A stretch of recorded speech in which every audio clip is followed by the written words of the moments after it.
Episode ke-257, Panduan Roh Primordial diciptakan Kinmu dan Ling Yuxiu dengan mengembangkan teori dasar Overlord Body Sri Elixir Body. Jika teknik sebelumnya berfokus pada teknik Daoyin untuk membimbing Qi Vital, maka teknik baru ini membimbing embrio roh agar keluar dari tubuh, menyatu sementara dengan jiwa orang lain, lalu kembali dan bergabung menjadi roh primordial yang lebih sempurna. Karena itulah teknik tersebut dinamai panduan roh primordial. Keistimewaan Kinmu terletak pada embrio rohnya yang tidak memiliki atribut.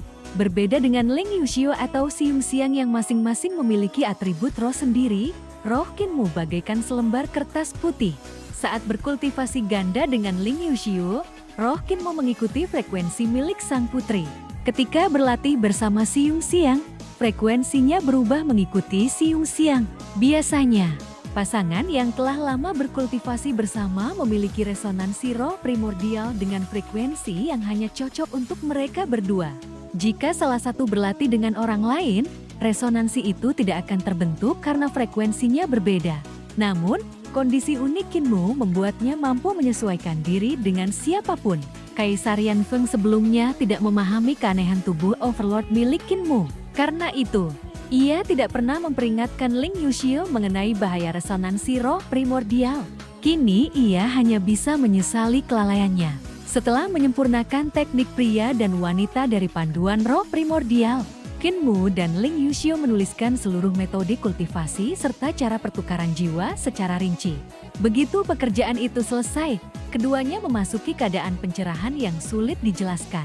Mereka bukan hanya memperoleh pemahaman baru mengenai Dao, tetapi juga mengalami lompatan besar pada hati Dao mereka.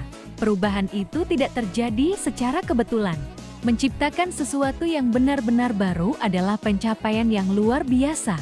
Dan proses itulah yang mendorong hati Dao mereka mencapai tingkat seorang guru besar. Teknik yang mereka ciptakan mengubah sistem kultivasi mulai dari Six Direction Realm. Untuk pertama kalinya, roh primordial dapat mulai dikembangkan sejak alam tersebut. Dampaknya bahkan berpotensi menyatukan Six Direction Realm dan Seven Stars Realm, sehingga para praktisi dapat mencapai Celestial Being Realm lebih cepat daripada sebelumnya. Selama ini, Spirit Embryo Realm dan Five Elements Realm hanyalah tahap awal bagi para praktisi. Setelah memasuki Six Direction Realm, seseorang baru dianggap benar-benar melangkah ke jalan seni surgawi. Di atasnya masih terdapat Seven Stars Realm, Celestial Being Realm, Life and Death Realm, serta Heavenly Bridge Realm, 4 tahapan besar menuju alam dewa. Apabila teori Kinmu dan Ling Yuxiu benar-benar berkembang sempurna, 4 langkah besar itu mungkin dapat dipersingkat menjadi 3. Penemuan tersebut berpotensi mengubah seluruh sistem kultivasi bagi generasi-generasi mendatang.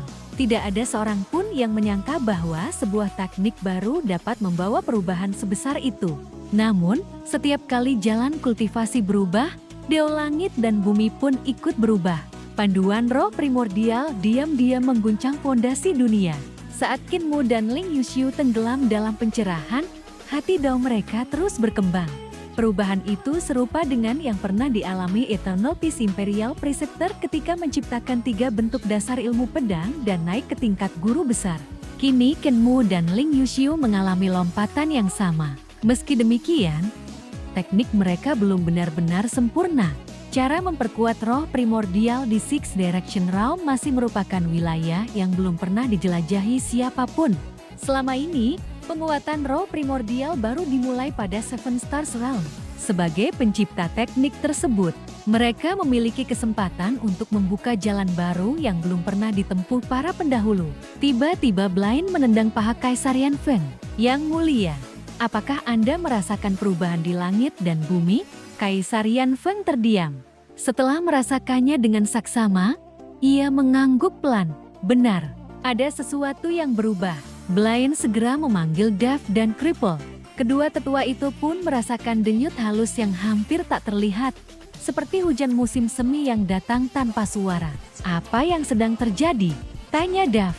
Blind menatap Kinmu dan Ling Yuxiu. Sejak mereka menyelesaikan panduan roh primordial, Dao langit dan bumi mulai berubah. Getarannya sangat lemah, tetapi hati Daoku dapat merasakannya.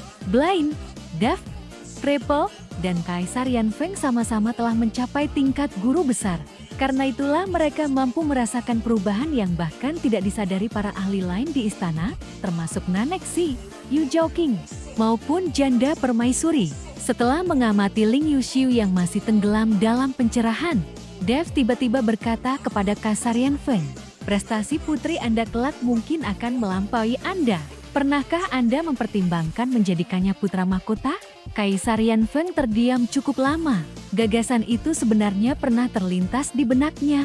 Jika Ling Yuxiu mampu membuktikan dirinya melalui pengalaman memimpin pasukan di perbatasan, bukan tidak mungkin ia akan menjadi pewaris tahta. Tak lama kemudian, Qin Mu dan Ling Yuxiu sadar dari pencerahan mereka.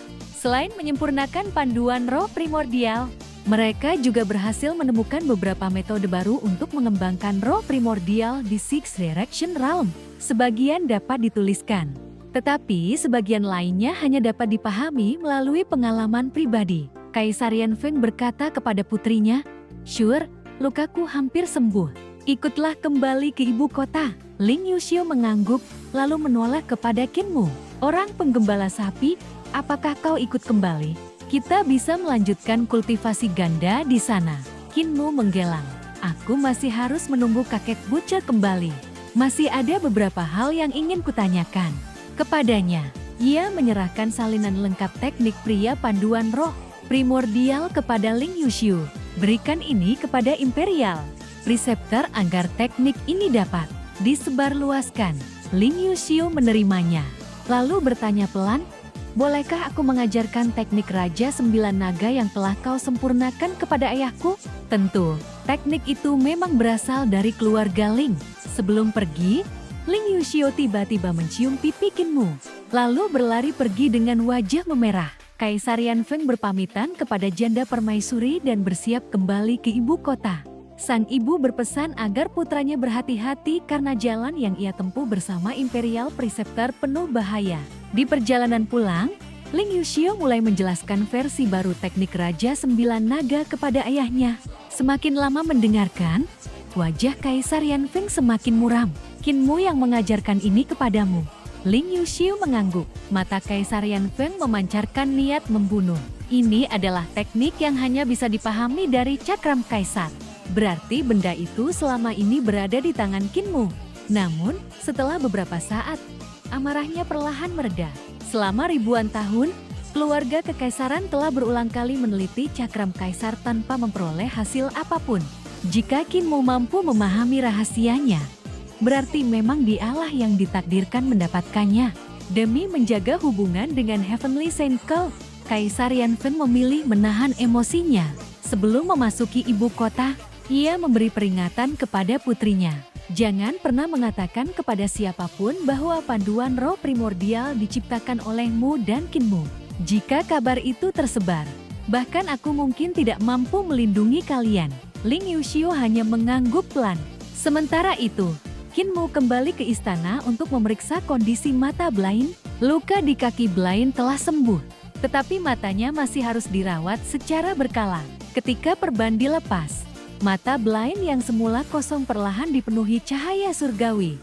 Lapisan demi lapisan formasi berputar di dalam pupilnya, seolah memuat 9 lapis langit. Dengan suara tenang ia berkata, "Mur, jangan pernah mengaku bahwa kaulah yang menciptakan panduan roh primordial.